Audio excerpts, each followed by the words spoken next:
sa ating mga trabahador, our employment rate has increased to 95.9%.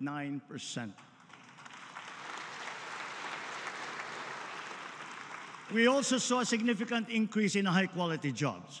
Underemployment, too, has decreased from 11.7% in May of 2023 to 9.9% today. This is our lowest number since 2005. Notably, we also saw an increase in middle-skilled employment, wage and salaried employment, and full-time jobs. Magagandang balita pa rin ang mga ito sa kabila ng nararanasang mataas na presyo ng pagkain.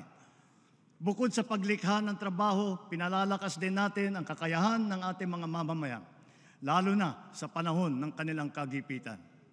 Our adaptive and responsive social protection programs assist our countrymen in times of dire need, reaching those in geographically isolated and disadvantaged areas.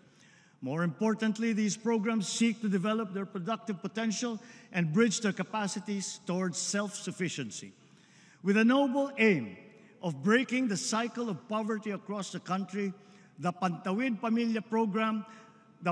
Pamilyang Pilipino program has not only consistently accomplished its annual targets, it has also proven its efficacy over the years. Mula nung nakaraang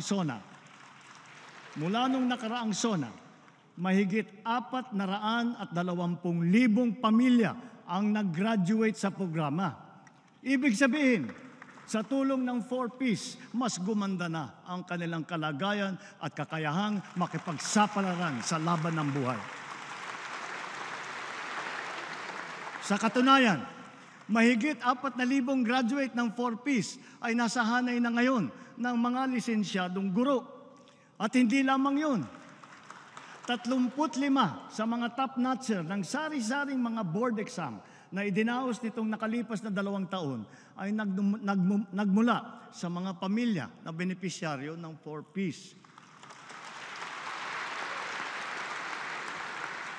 Ilan sa kanila ay si Teacher Kane Jevy Cervantes ng Davao Oriental na nakakuha ng number 1 sa licensure examination for professional teachers.